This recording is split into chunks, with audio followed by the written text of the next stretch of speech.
Hello friends, welcome to back my channel. කොහොමද ඉතින් ඔයාලට මම හිතනවා ඔයාලා හොඳින් ඇති කියලා. ඉතින් අදත් මම සුපුරුදු පරිදි වීඩියෝ එකක් ගෙනාවා අපේ අස්වැන්න නෙලන. ඔය ආවර එතකොට මේ තියෙන්නේ වැරණි මිරිස් එක. පේනවනේ ලස්සනයි, හරිම ලස්සනයි වැරණි මිරිස් එක. වැරණි අපි හදලා තියෙනවා. දිගට දිගේ ඊගාට මේ අර්ථාපල් නැති ඉතින් ඉන්න වීඩියෝ එකේ දිගටම අපි මේවා ආසන්න නෙලන හැටි බලමු. ඉතින් යාළුවනේ මේ තමයි අවර කරල් අපේ වැලේ හැදිලා තියෙනවා. මම ඔයාලට කලින් වීඩියෝ එක කරලා ඇති අවර ගහක් අපි කොහොමද හදාගත්තේ කියලා. මම නම් අපිට ඉඩ නැති දා මේ ඔක්කොම වවලා තියෙන ස්ලැබ් එක උඩ අපි මේක වවලා තියෙන්නේ බ්ලොක් ගල් 4ක් කොටු කරලා තමයි එම හදලා තියෙන්නේ. හරි පොඩ්ඩක් හයියයි මේකේ නටුව කඩන්න try කරාට මේක කඩන්න බෑ. ඒ තරමට හයියයි මේක කොහොමත් පිහියකින් හෝ කතුරකින් හරි තමයි කපලා ගන්න වෙන්නේ. අතින් කඩන්න ගියොත් ඉතින් මුල පිටින්ම දුරලායි. මේ විදිහට අපි අවර කරලුත් කැඩුවා පේනවනේ. අඩියක් විතර දිගයි.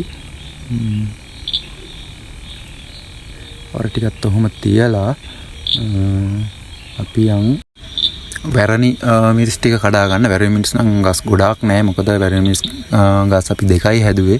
ඒක ඇට බෝ කර ගන්න ඕන නිසා තමයි අපි කැඩුවේ. මේ තමයි වැරණි. මේක සාමාන්‍ය අමු මිරිස් කරලක් වගේම තමයි. නමුත් ඒක විශේෂත්වය දිගයි. එක මේ නිකන් වකුටුවට තමයි හැදිලා තියෙන්නේ. පේනවනේ. රතු පාටයි දුනහම අපි මං මේක කලිනුත් මේක අපි වීඩියෝ වගේ පෙන්නුවා. මේක ඇට තමයි ගන්න අපි මේ හදාගෙන යන්නේ. ඉතින් මේ විදිහට තව කරලක් ඉතුරු කරා ඒකත් ඉදිලා නැති නිසා අපි අනිත් ගහෙත් තියෙනවා ওই විදිහටම.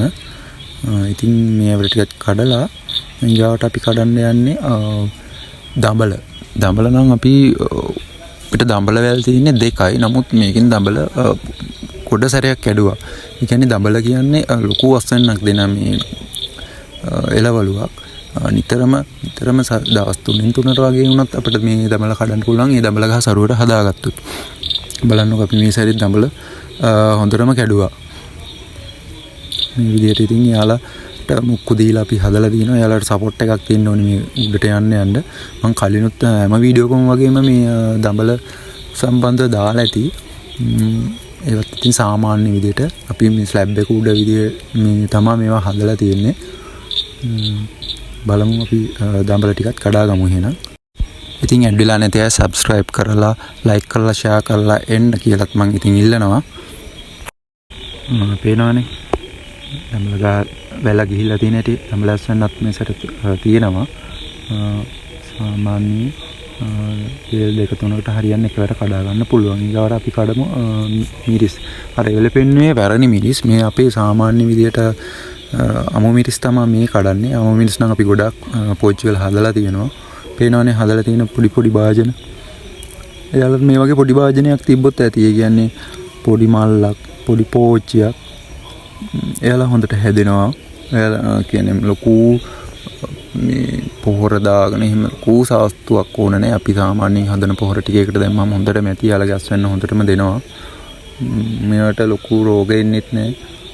අර කුඩිත්තෝ අර පිටිමකුණු වගේ ඉඳලා හිටලා එනවා. ඒවත් එනවා බොහොම අඩුයි. අර අපි කිව්ව බෙහෙත් ටික ගහලා ලස්සනට මේක හදාගන්න පුළුවන්. පේනවනේ හැම ගහකම කරල් 2-3ක්වත් අඩුම තරමේ තියෙනවා.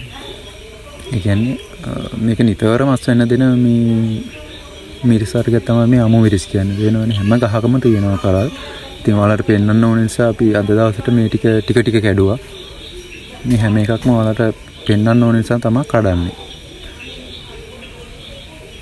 මේක නම් මේ අස් වෙන්න දීලා දැන් යාගේ අවසාන කාලේ. කියන්නේ මේක මේ කරල් වෙලක් අවසාන කාලේ තමයි යන්නේ. කරල් දෙකක් අපි පැහෙන්න තිබ්බා. ඒ කරල් දෙක අපි කඩලා ගන්නවා.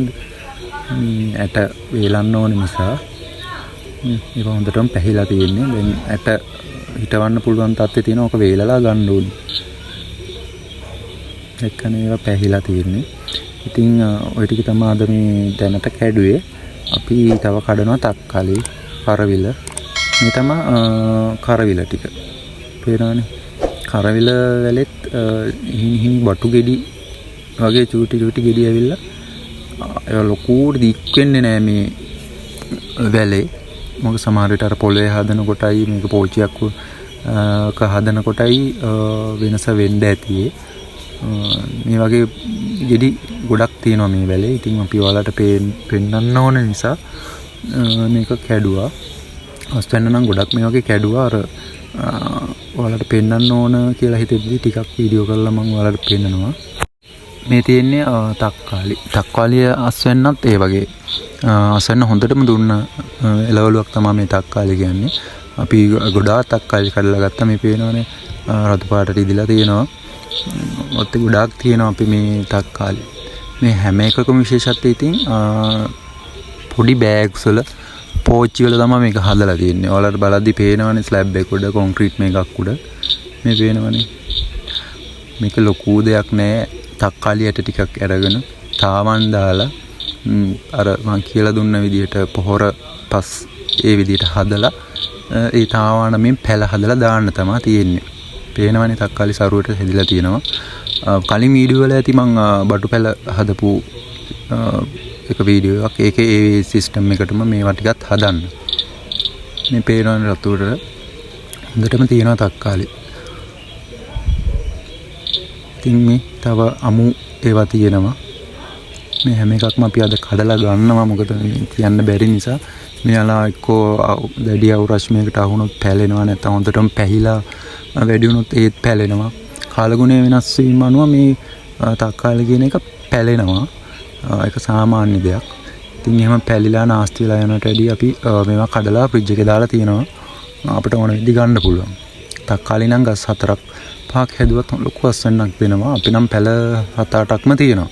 පෝච්චි වල හදලා ඒකට හාල් මළු වල හදලා පැල ගොඩක් තියෙනවා. අපි ඒ වගේ ලොකු අස්වැන්නක් දුන්න අපට. මේ පේනවනේ අර ගෙඩියේ චුට්ටක් පැලිලා තියෙනවා. ඒ අර එකපාරටම පායලා වැස්ස වැටුණත් එයාලා පැලෙන්න try කරනවා. ඒ හැටි තක්කාලි වල. තව ඒ වගේ එළවලු වර්ග තියෙනවා. තක්කාලිත් ඒ එළවලු වර්ග වලින් එකක්. අපි මේ විදිහට තක්කාලි ටික ඔක්කොම කඩලා ගත්තා. මේ තක්කාලි වලට අර සපෝට් ගහට සපෝට් එකක් දීලා නූලකින් ගැට ගහලා තමයි තියෙන්නේ. මොකද මෙයාලගේ අස්වැන්නේ බරට තක්කාලි ගහ වැටෙන්න ගන්නවා. අනිවාර්යෙන් තක්කාලි ගහ හදනවා නම් ඔයාලා ඒ ගහට කෝට්ටක් හිටවලා සපෝට් එකක් දෙන්නම ඕනේ. නැත්තම් ඒ ගහ බිමට මේ වැටෙනවා. එතකොට ඔයාලගේ අස්වැන්න සවුත් වෙන්න බලනවා. මේ ගෙඩි ඔක්කොම මේ පැහිලා මේක පැහිලා බාගට ඉදිච්ච එකක්. අපි ඒකත් කඩලා ගන්නවා. මේ තව තියෙනවා මේ පොකුරු තියෙනවා අමු ගෙඩි. ඒවා ඉස්සරහට අපි කඩලා ගන්නවා. මම ඉතින් හැම කඩන අස්වැන්නක්ම ඔයාලට වීඩියෝ කරලා ගේන්නේ නැහැ. ඔයාලට පෙන්වන්න ඕනේ කියලා හිතුනහම මේ විදිහට වීඩියෝ කරලා පෙන්නනවා. ඉතින් අපි ඊගවට යන් අර්ථාපල් යාර මේ අපේ අර්ථාපල් ගස් අපට පෝච්චි මලු දෙකක හදලා තියෙන එක හාල් බෑග් එකක අනික පෝච්චි එක අපි අද එක ගහක් ඔයාලට ගලවලා පෙන්නනවා. අර්ථාපලුත් හදන්න පුළුවන් ඔයාලට කිසිම ගැටලුවක් නැහැ. මේ පෝච්චි අපි පෝච්චි එක තමයි අද ගලවලා පෙන්නන්නේ. මේ අර්ථාපල් ඇට හිටවලා නෙමෙයි හොඳේ. මේ අර්ථාපල් කඩෙන් කියන අර්ථාපල් වල අර මොටයි වල ලියලපුවාම ඒ කොටස ගලවලා හදලා තමයි මේ පැල වෙලා තියෙන්නේ. උන් බලන්න අපි එක ගහක් ගලවලා පෙන්නනවා. ටිකක් ඒක හිමිසරින් අදින්න ඕනේ අල මේව වෙන නිසා ඔය විදිහට ඔක්කොම එලෙනවා. පේනවනේ පොකුරට තියෙනවා. මේක මේ තව මාසයක් විතර තිබ්බනම් මේ අල හොඳටම ලොකු වෙනවා. අපි ඔයාලට මේ එකක් ගලවලා පෙන්නන්න ඕන නිසා මේ ගලවලා පෙන්නන්නේ. අර්ථාපලුත් ඒ විදිහට හදන්න පුළුවන්. මොටයි කොටස මේ කපලා මේ විදිහට හිටවෙපුවාම පැල වෙනවා. බීට්රූටුත් එහෙම හිටවන්න පුළුවන්. කැරටුත් එහෙම හිටවන්න පුළුවන්. කිසි ගැටලුවක් නැහැ. අර කියවෙන විදිහට මම වීඩියෝ එකක් කරලා ඇති. ඒ විදිහට පාත්තිය සකසලා මේ විදිහට හදන්න තියෙන්නේ. එකලා පොහොර දාලා අර හැදීගෙන එද්දි අර ෆිෂ් ෆර්ටිලයිසර් එහෙම ගහලා මේක මේ පොඩ්ඩක් අතපත ගාලා බලන්න තියෙන්නේ. මේ පේනවනේ අල තියෙනවා. හොඳටම අල තියෙනවා. මේවටත් අර පිටි මකුණු එහෙම එනවා. ඉතින් ඒ උන් එලවලා අර ස්ප්‍රේ කරලා බෙහෙත් ටික ස්ප්‍රේ කරලා ගන්න ඕනේ. ඉතින් යාළුවනේ අපි අද පෙන්නුවේ අපේ අස්වැන්න ටිකක් නෙලලා ඊගව සතිය අපි බලමු මොනවා හරි එළවලු පැල වගේක් හදන හැටි.